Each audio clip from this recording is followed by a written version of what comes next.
Shalom Aleichem, a good night of Shabbos, Parshas Kedoshim. So as a follow-up to last week's explanation and discussion of the holiness of a beard, what I heard from Reb Simcha Elberg back in 1977 or so, 77, 78, there's a whole story behind it, and it's a new story, so get ready.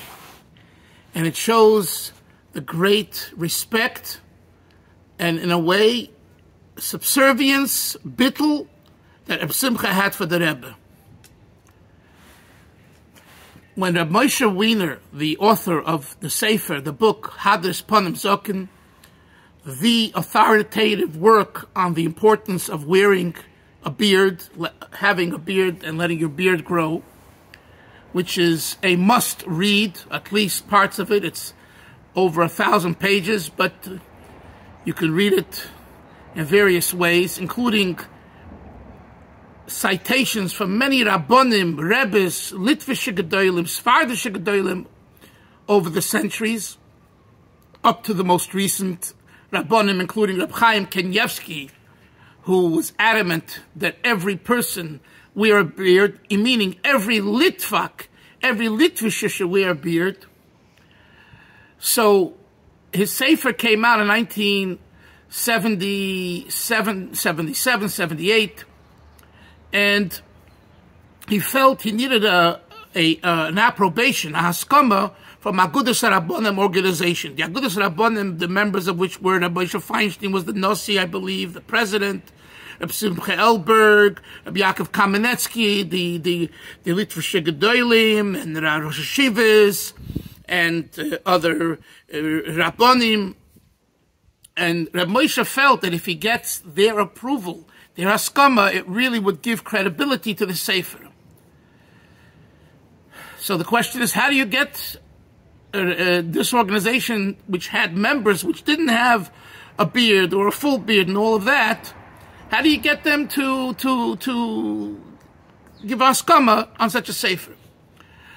The secretary of the Agudas Rabbanim was Rabbi Avram Shmuel Levine, who was a Lubavitcher and a Chabad Chassid, and very tight with all of these Rabbanim. And Rabbi Avram Shmuel was very close to Rabbi Elberg, being his secretary for the organization, and he told Rabbi Moshe Wiener to take Rabbi Elberg and his wife are going on a trip, to take them to the airport. He'll be in the car too, and during that time they'll have time to discuss the sefer, and Rabbi Moshe will present his sefer and ask for haskama, and he did that, and in the car right there and then. He said word for word everything that he said about the Sefer, and Avram Shmuel then put it on the Agudas Rabbonim letterhead, and that's how it's printed in the Sefer, and that's the haskama that came from that conversation in the car. After the Sefer came out, there was a vayitzaku. Vayitzaku means that they were up in arms. The Rabbonim of Agudas Rabbonim, certain Rabbonim, particularly because it said there that that there are many people that are, sinfully doing this, or much sins. In other words, it's not appropriate. It's considered a sin, and we have to stop this breach of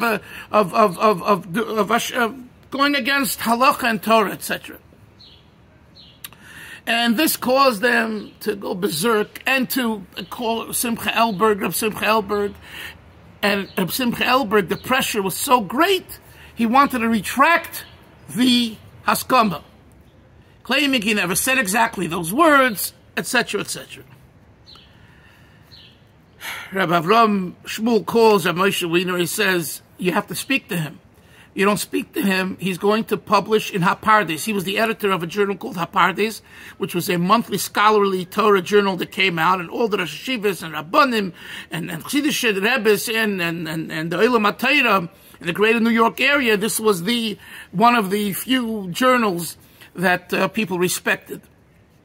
and he's going to write a hakosha, denial of the approbation that you published in the Agudas Rabbanah's name, and in his name, he's going to write a denial, a hakosha, and it's going to undermine and the credibility of your sefer. And Rabbi Moshe Wiener didn't know what to do.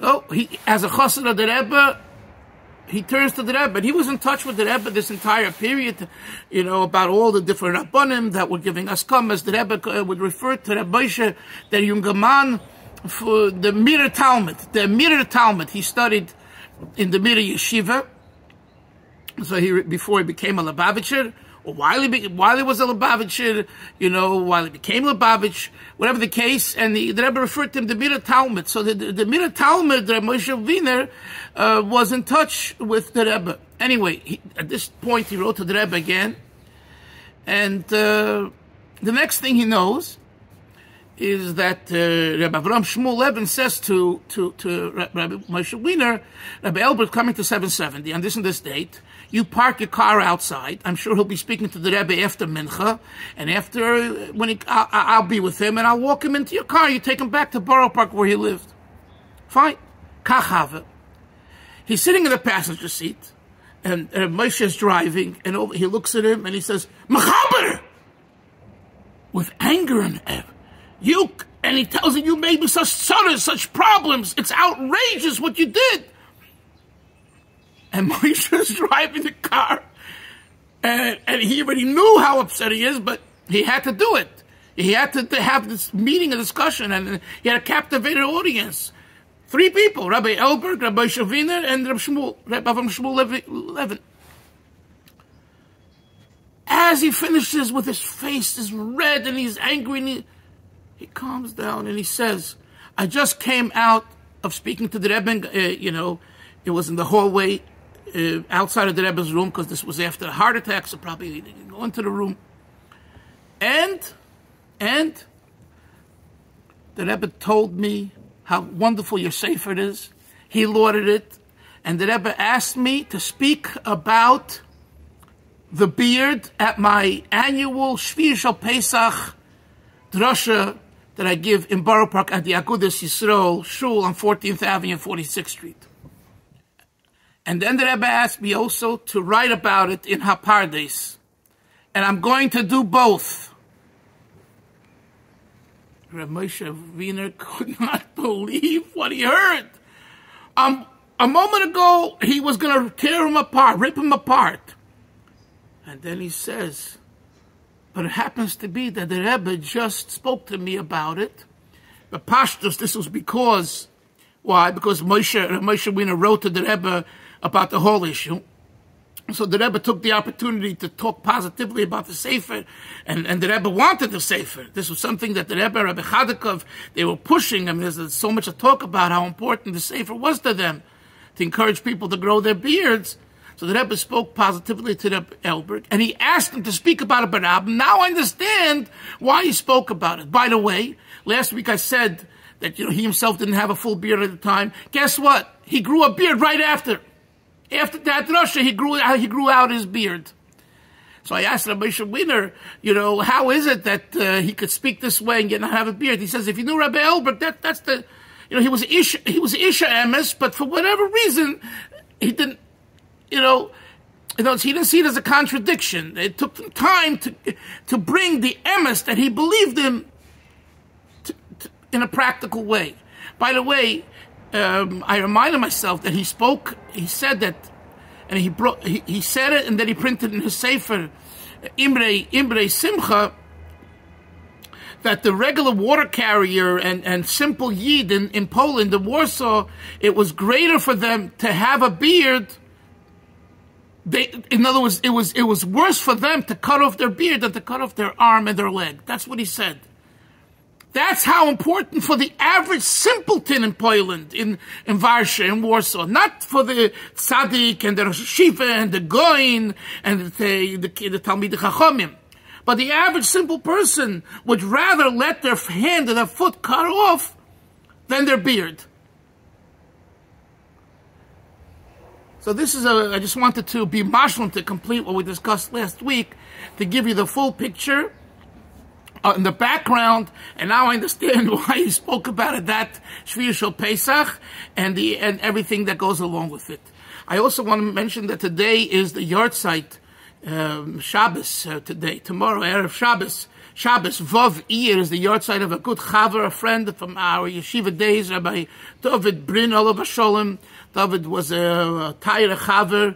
I wrote a book about his life called the Rebbe's Emissary, the Rebbe's Shliach, Rabbi Dovid Bryn.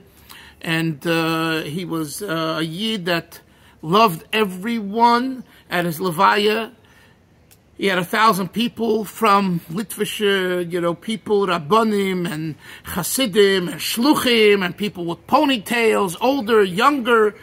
The collective Jewish experience was at his Levaya. 1,000 people. About 15 or so years ago, I forget exactly how many years it is, but Reb Dovid was a Yid that didn't look for money and honor and pleasure. And it was a Chassidish Yid. He used to go to sleep listening to Reb Yoel Kahn's Tanya Shiurim. Okay, this is when he was on Shlichus. He was a Shliach in it's called the California Club area of North Miami, I believe. He's buried there. They say that the Rebbe sent once a check to his mother, and for him, and he wrote Tzaddik. So I can tell you that those that are in the Miami area, if you need a bracha, you could go to his kaver and be mispal there, because he was mamish, emes chassid, and a genuine person.